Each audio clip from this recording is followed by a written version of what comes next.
Welcome to Good Life. I'm Dean Wilson. So glad you're with us. We're brought to you by Bunn & Chevrolet. As always, we're grateful for that. And we're grateful for you wherever you are. If you're watching us on television here in Santa Barbara, California, or around the world on all these different platforms. I've kind of lost track of all the platforms, but there's a lot of them. The YouTube channel's a good one. GoodLifeTelevision.org is there, and we see so many of you going there. And then also the podcast, which the podcast is on all the podcast platforms. Good Life Conversations is what you can search for, and we'd love to have you join us there. It's just amazing people over the last few years, all walks of life. We've just enjoyed it so much. It's been so enriching. Young and old, famous and not famous, life stories of all kinds, and you just never know. We're walking around, I think about this all the time, when we're walking around, there's just people everywhere, and every one of them has a story, and every one of them is a masterpiece made by God, not an accident. There are no throwaways. God doesn't make junk. And these people are just so amazing to be able to unpack and get into the stories and just kind of I call it the genius, kind of the genius that's in every person. So we're glad you're along for the ride. We're talking about the good stuff. So thank you for joining us. I'm so excited about my guest today. Monty Rieck is with me. Welcome, sir. Thank you very much. My dad just asked me where my cowboy hat is. I don't know. I need to find it. You should Texas. Have it on. Definitely. I know, and I've got boots. We lived in Texas for 9.5 years, so we became adopted cowboys. And so I had the black boots with the Texas star. Nice. And I had the hat, and then I come back and I've kind of lost my way. Yeah, that's so easy to do when you get around Santa Barbara. It doesn't blend in real good when you walk around like this. Right, but it's awesome. Thinking, I don't know. You always get attention. Everybody loves it. Yeah. He's like, I want a hat like that, or I want boots like that. Yeah. I love it, but it takes a little gumption to get out there and right. dress like this and walk around Santa Barbara. I love it. Yes. So Monty, amazing story. Last night I got to look at this, and we're going to get into the story. He's an author. The book is Am Eli, Chasing the World While Being Chased, the Monty Rieck story. He's doing a series. It's called the Cowboy Preacher series. It's so great. I love this. Love the written word. He's an author, he's an evangelist, he's a fourth-generation plumbing contractor, former building inspector, construction superintendent, and he and his wonderful wife, who's sitting right over here, Heidi, live here where we're sitting in Santa Barbara, California. And so it's good to know you, first of all. Oh, thank you. And it's great knowing you. And I've been sort of looking into your ministry here, and it's quite a ministry. It's awesome what you do and how you provide love and comfort for people, and providing for people is just thank you. Miraculous. I just love it. You guys are top notch. Thank you very much. When you've had a story, when you've had a journey like I think you've had, and like I've had in some respects, there is how do I describe this? Let me put it this way. I really like people who walk with a limp. You know what I'm saying? Yes, I totally understand that. It's just a whole different thing. Yes. You know, and for so long I didn't walk with a limp, and then now I do. And I'm like, okay, well, I don't want to go back and do that again. Right. But I heard this one time. Scars are a reminder of where we don't want to go again. Yes. Yes. Yes. I have a lot of scars. I think you do. I have a lot of scars. You have everywhere. actual scars. I have actual scars and emotional scars and personal scars. Sure. Yeah. Sure. So let's go back to the beginning. Take us back to growing up. What was young Monty like? Take us through a little bit of your early life. I mean, I grew up in Lompoc, born in the early 60s. A real, middle-class family, and my dad was a, plumbing contractor, third generation, and my mom was a stay-at-home mom, when I was growing up. And I was just a little blonde towhead. My nickname was Cotton Top because my hair was just white. One time I tried to look at it under a microscope in junior high, and you couldn't even see it. You'd just see the dark lines. It's just a little towhead, It just sort of kept to myself, very meek, mild, pretty obedient. My mom said I was a pretty good kid. I didn't get in a lot of trouble. And just loved to hang out with my buddies there in Lompoc and ride our bikes around and You know, I'd have my favorite monkey, and he had these long arms, and I'd be riding with him on, you know, riding shotgun for me on my bicycle, going through the city, and we just sort of wandered wherever we wanted, you know, and Mom said, be home by dark, and my mom had this whistle that was so loud, and we could be like 3 blocks over, and she would do this whistle, and we could hear all the way, so we knew when it was time to come home. Yeah. But it was a good life. We lived in town in Lompoc until I was 10, and then my dad bought a 45-acre ranch just outside of Buellton, in between Lompoc and Buellton. Okay. So at 10, we moved out to the ranch there, and that's where I learned to really work hard. And we built the ranch up from scratch. It was basically barren land with an old brick building on there. And so we started pounding posts, you know, for barbed wire and stringing, you know, miles and miles of barbed wire and hauling hay. We planted our own fields. So I was really blessed to grow up. I wish my kids and my grandkids could experience what I got to experience, because it's such a wonderful life in so many ways. It's a hard life, and you work hard, but I loved working hard. I was sort of an extreme guy in my own little way, and so to me that was fun, you know, working hard and bucking hay and stacking it. And so that was pretty much our life. I just sort of grew up just working hard, you know. And then that's where I got all those scars, those literal scars and stuff. So let's get into that. So because you're kind of an all-in guy. I mean, you're a Charger. And so what happened kind of in your young adult life, and kind of take us through a little bit. Well, you know, typical small town, not a whole lot to do. You know, and we got trapped out at the ranch a lot, you know, when I was younger, before we could drive. Once my brother was 18 months older than me, and once he could drive, then we could go into town. But for those first, you know, 4 years or so, we were trapped out there. And so we just played out on the ranch and rode motorcycles and rode horses. It was a wonderful life. I was really into sports. I started playing soccer, you know, like in 4th grade. I started playing football in 6th grade, and I basically played like 7 years of football, you know, 3 or 4 years of soccer. I ran track. Very involved in sports, and sports was sort of my identity. That's, you know, my dad was a hardworking man. He was like this big John Wayne guy with a real deep voice, and cleft chin like Kirk Douglas, and just a sort of like that John Wayne movie, The Quiet Man. You know, until you stir him, you know, he could. He had a pretty good bite if he wanted to. But my dad was like that too. He's really extreme as far as what he did. You know, the plumbing business, he went all out. He was actually a business owner by 20 years old. My grandpa worked for him. He ended up, like back in the 40s, 50s, growing up, he ended up drag racing, you know, just for fun.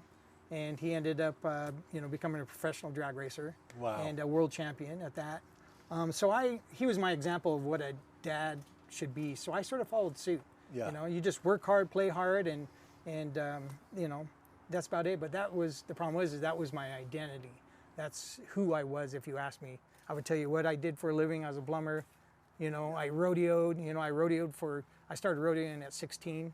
I had a professional rodeo cowboy named Leon Bright that took me under his wing. My dad just came up to me one day and he said, "Hey, you want to learn to rope?" And I go, "Yeah, when do I start? You know, let's go for it." So I went to Leon Bright's right there on Campbell Road by Lompoc there, and he took me under his wing and just taught me all the basics from the ground up, and let me ride his professional rodeo horse to learn to rope. And so I just sort of took off from there and rodeoed until probably 2002 was the last time I rodeoed. Is that right? And I roped, So I just lived a whole life of just that's a whole different go. Yeah. So you're going, and then what broke? What happened? Well, you know, I was sort of a meek person, like I said, and I would get picked on a lot. I had a brother that was sort of, you know how big brothers are sometimes. They just, sometimes you're the target, and so I got picked on a lot. And then, of course, living in Lompoc, I started drinking, you know, and you know what, the devil sometimes will use the people closest to you to get you out of fellowship with God, you know, sometimes. And, you know, my dad, growing up in the 40s, he was going in bars at 14. You know, he's 6'2", and he grew really fast. So, you know, it was nothing for him. Like, we were hauling hay and working hard, and he just says, "Hey, you worked hard. You deserve to be like a man and have a cold beer," you know. And so he sort of introduced me to beer, and I just sort of escalated from there. Just drinking more, getting more into serious drugs, like pot and stuff like that, and just following everybody else. I was following the ways of the world, basically. Yeah. And I had a worldly world view, of life. So I just ended up really partying a lot, being a cowboy. You can't be a cowboy and just drink beer. You got to drink whiskey, and I try to tell people a lot of times you don't realize how, like, parents should really watch their kids, because a lot of times movies can influence people. Like me, I used to love, and I still do, love watching Westerns. And first thing they do, right, they walk in the bar and take a shot of whiskey. Well, I thought, well, that's what cowboys do. Yeah. And that's what I want to do. Right. So I started drinking whiskey because that's what cowboys do. But it just got out of control, and ended up really doing way too much of that, and just wasted a lot of money and a lot of brain cells, Yeah. So it just was really leading me down the wrong path. Yeah. So talk a little bit about your faith journey, and kind of, was there a moment or was a series of moments, or a person of influence that led you? But talk about kind of your faith at the beginning. Right. Okay. Yeah. As far as the faith, my mom grew up in church, and my mom and dad met, and then my dad would go to church with her. I think more to be with her than to go to church. Yeah. But I think when my oldest brother was born, when he's being birthed, they used forceps, and they damaged his spinal cord really bad. So my oldest brother never was able to walk or talk. He had convulsions a lot. He basically never grew mentally past a 2-year-old. So I think my mom sort of got mad at God, and just like, why me? And then when she married my dad, he wasn't really a strong man of faith. So I didn't grow up going to church. The only thing I remember of church is we had a picture of Jesus on the wall, and then we had this big family Bible that was about this thick, big King James Bible. Yeah. And I remember seeing Billy Graham on TV, and everybody just sitting there like with their jaws open, just listening to this guy. And I was so young; he was in the '60s, so I didn't really understand what he was saying. But I just, remember that, and I remember the Pope coming in to visit. So that was sort of like, this is what religion is. So I didn't know anything about Jesus. I didn't know anything about salvation, nothing, until 38 years old. I did have some moments, now that I look back, once I gave my life to the Lord, that I could see God was working in my life. Just like the Word of God says that He chose us before the foundation of the world even existed to be His. So He knew what I was going to believe. He knew that I was going to come to Him in faith. But I had to go through that process. And I remember surfing right here at Tahigas Beach. I sort of started out as a surfer, and then I morphed into a cowboy over the summer. So I'd wear my board shorts, my cowboy hat, and my cowboy boots with these big red tops, and black bottoms. And so anyways, I just didn't have a lot of experience. But when I was surfing there one time, I went out when I shouldn't have. The waves were way too big during the winter. And I remember wiping out. I wasn't experienced enough to be surfing those kind of waves. And I just remember wiping out really bad. And every time I came up to get a breath, I would just get hit by another wave and another one. It just kept hitting me. And then I just remember saying to myself, God, am I going to die? And as another wave came and hit me, and I was losing my breath, I didn't have a leash, my board was gone. And I just remember saying, God, help me. Help me, God. And as soon as I said that, both my feet landed on a rock. Is that right? The rock that we stand on. And I know Jesus was there, and then I could propel myself off that rock and go in. So oh my God. I know He was there with me. Yeah. He saved me several times of just being there. But I didn't realize it until I became a Christian. I go, hey, he was there for me. Yeah. He really, saved me. Yeah. And then I just basically went throughout life without God. My God and my religion was my sports, my rodeo. Cowboying was who I was, and that was my religion. And I just started, I was in business for myself, and I started working for a plumber in Colorado. We moved to Colorado, and after I got married and we had our first son, and this guy was a Christian.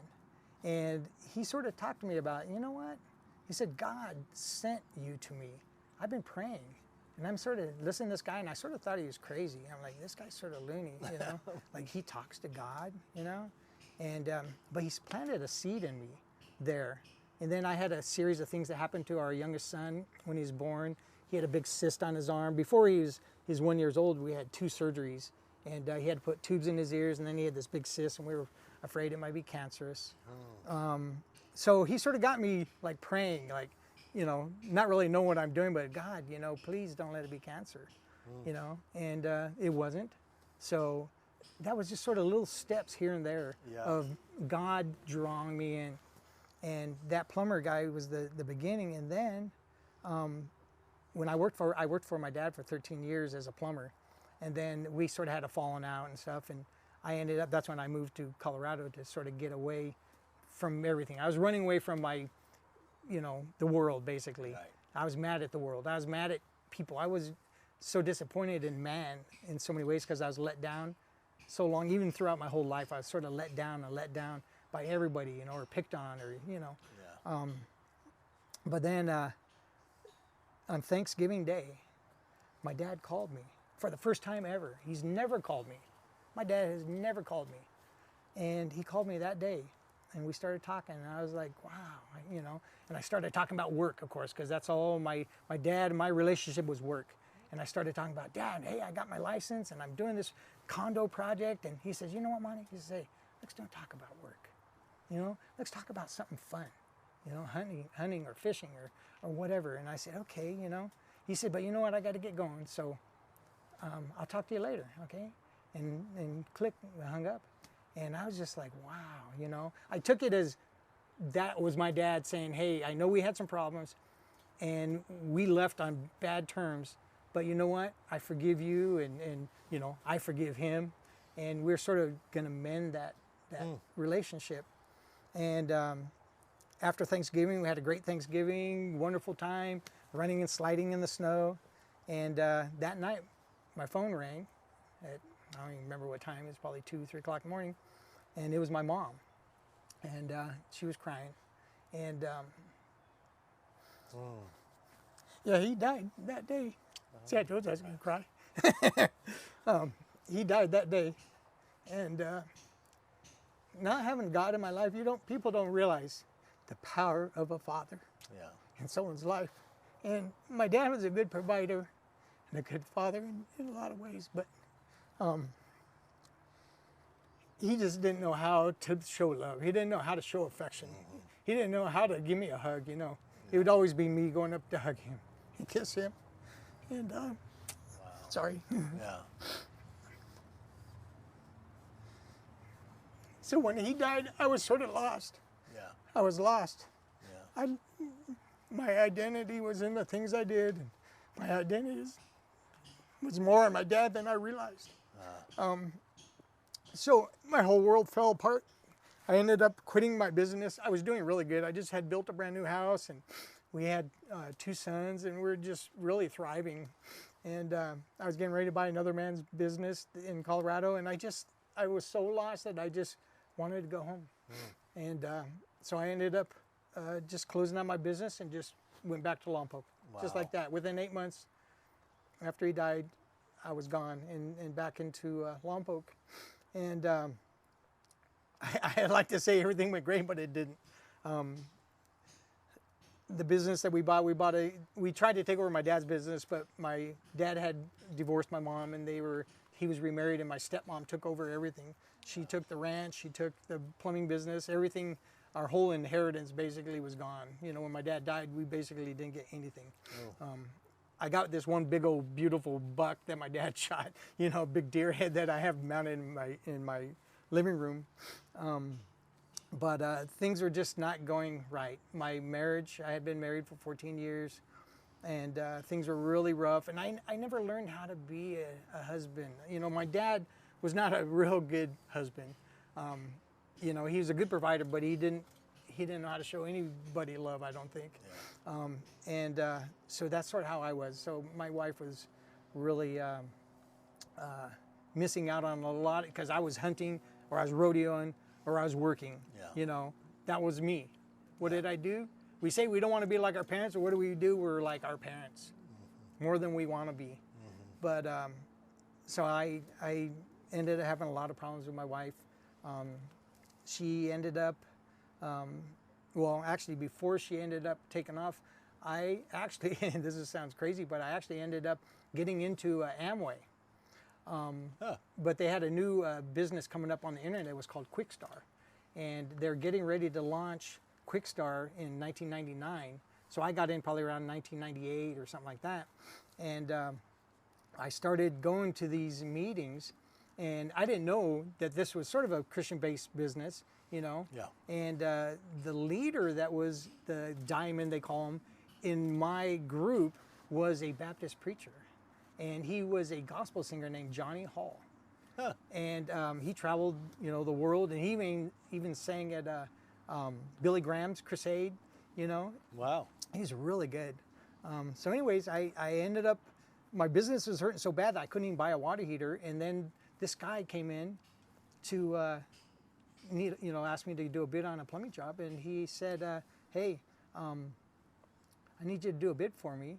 And I said, sure. We went and looked at it, and then he told me about this business. I want you to look at this business. You know, and I had been in Amway when I was 20, so I knew what he was saying. I said, this sounds like Amway. And he goes, you know what? It is. It's a break off of that, but for the internet. And so anyways, I got into that business, and I started hearing things I never heard before. I started hearing these, they have this system of tapes and books and seminars and conventions. And I started hearing godly principles for the first time. I started hearing people about husbands saying they love their wives, and I see them holding their hands and hugging them and kissing, and I never really seen that kind of stuff. And so I just started getting more and more information about Christianity and Christ and all that, and I loved it. You know, started making my relationship with my wife better. And Johnny Hall did an amazing thing. I told him I was having problems with my wife, and you know, he lived in Atlanta, Georgia at that time, and he sent me 2 books, all the way from Atlanta, Georgia. He didn't really even know me. I had only met him a couple times. But this guy sent me Gary Smalley's book, If He Only Knew, and then also, What Do You Think About Jesus? And I read those books, and man, I've never heard anything like that in my life. And I was just blowing like I am now, crying my eyes out, and it was showing me who I was and how I was treating my wife. And so I was just on this process of learning things and hearing things on these tapes about people struggling, but the Lord helped me through. The Lord gave me strength. I just started seeing all this and hearing all this stuff. And at one convention in Las Vegas, they had a non-denominational church service every Sunday at those big seminars. So I ended up going for the first time to church at a Quickstar convention. And yeah. Wow. And hearing Christian music and seeing people like raise their hands and praise it. And I'm like, you know, wow. But it was different. I wasn't scared of it. I didn't think it was sort of scary or nerve-wracking like that guy that I met. And one convention, John Hall was up there singing the Old Rugged Cross. He had this beautiful baritone voice. You can look him up online. Johnny Hall is his name. Yeah. And he was singing the song, and it was just beautiful. And then he ended up going up there giving a sermon about Jesus Christ. And it's the first time I really heard about Jesus Christ ever. You know, I've never heard the gospel. Nobody had guts enough to tell me the gospel all those years. And I was 38 years old at that time. And that one guy, at least he told me that God talked to him, you know, and I thought he was crazy. But at least he had the guts to sort of get that seed planted. And I ended up surrendering my life to Jesus Christ right at that convention, and I was just crying and bawling, all that stress of my business going bad, and my wife and I weren't getting along. I was just a mess, and I just said, I don't want my life no more. Lord, I want to give it to you, and I surrender it to you. And at that moment, man, it just changed my life. It just rocked my world. And I went home and told my wife, and she wasn't really super impressed, you know. Like, okay, you know, I'm like, man, this is so cool. You gotta come to these things, you know. And I gave my life to the Lord. And anyways, it didn't really work out that way, but the Lord knew what was coming into my life. And my wife ended up, not much longer after that, my wife ended up we had 3 sons at that time, took my youngest son, Brandon, at 2.5, and she just left our home and said, hey, I got to get out of here. Wow. So yeah, she just abandoned us, and she said, hey, don't forget to pick up the other 2 boys at daycare. And I'm like, where are you going? You can't just take off, you know? And Wow. so she left, and we're separated for 6 months or so. I ended up, you know, getting the kids, Brandon back. I had to serve over in Colorado. But the glory of the whole story is that after all that, I started seeking Jesus even more. I started going to 2 churches, one in the morning, one in the evening, and I was reading the Word of God hours a day. Every break, every moment I had, every night, reading the Word of God. And you know how it is, he says, you know, do not be conformed to this world anymore, but be transformed by the renewing of your mind. Right. And I was renewing my mind to principles that I've never heard before or felt before. And I ended up taking her back.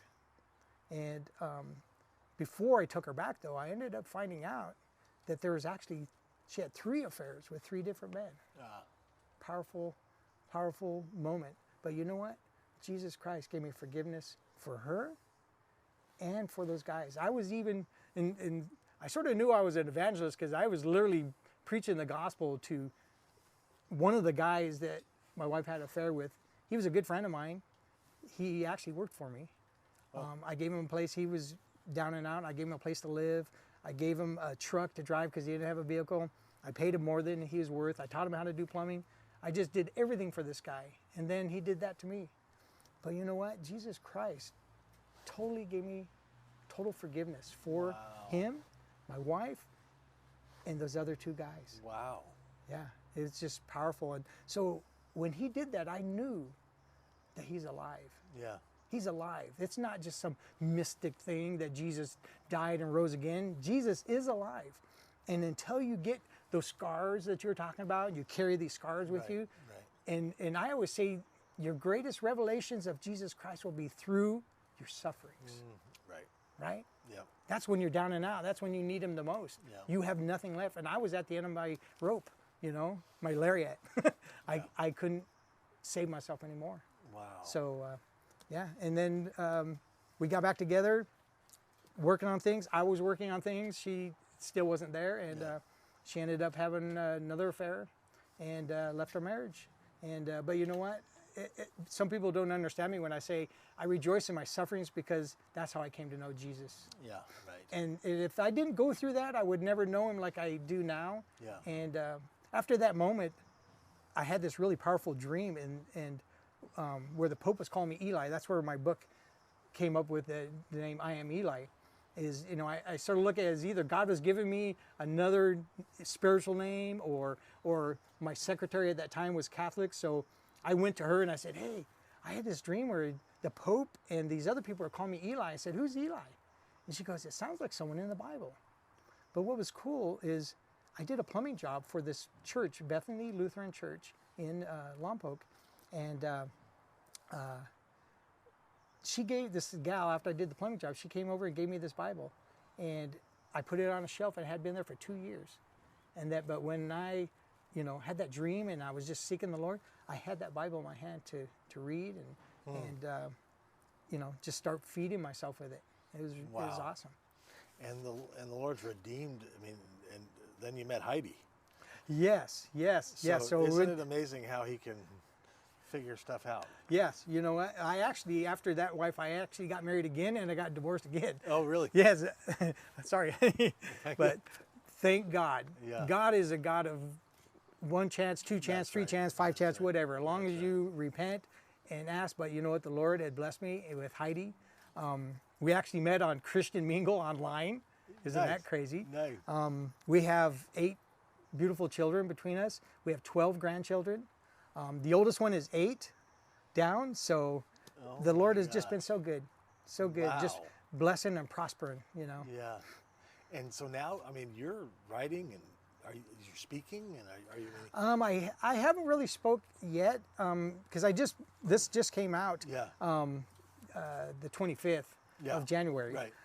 But you know, I'm always willing to. You know, I'm sort of looking forward to that, being able to tell my story Yeah. and touch people's lives with it. The book so far has done really good. We're getting good feedback. We're actually, one of Heidi's, the girls that she worked with bought one and she read it. And you know what? She probably went through a lot of things that I went through, a lot of things I talked about. And it really touched her life. Yeah. So she just sent Heidi a picture saying, hey, I bought 3 more and I'm going to give it out to other people. I love it. So I that's my heart. That's what I want to do, is I want to share my sufferings, because there's millions of people out there like me that grew up without God in their life, that's finding their identity in what they do and chasing the world while being chased. Right, you know, right. That's what the theme is on there, because I was being chased the whole time while I chased things of the world. Yeah, and it's just been powerful. I just love it, and we're working on a second book right now, Eli's Chronicles, and No, I never thought I would do something like this. But. Well, the power of the testimony, I mean, is so real, and you being authentic about it. I mean, sitting here, you know, I'm not trying to stereotype cowboys, but there might be a little bit of a tough guy thing going on, where it's like, you know, how much can I really tell this person about my weaknesses? Yeah. And then Paul writes, you know, if I boast in my weaknesses. Exactly. You know. Exactly. And I think about that all the time. You know and I think sometimes I think it can be a product of organized religion. Like, it's not okay to not be okay. Like, I've got to put on a happy face. Facade, right. You're a Christian, so you're doing okay. Yeah. Yeah. But what if I'm really not? Right. Like, actually, you know, how you doing, Dean? Disastrous. You know, how much time do you have? You know, you know, we're not. But I think when we lay down, in a sense, and we take that posture, that's when the magic can happen. Yes. I mean, that's where I see, when I was looking at this and I'm reading about you, I'm like, man, this guy's got an amazing opportunity, because not only do you have the scars to show for it, which a lot of people can relate to, but if you're willing to be authentic and trust the Lord with the results. I mean, once you open that door, you're like, okay, well, if I do this, there might, you know, people are going to think this, or people are going to, but once you throw all that away and say, well, I trust God.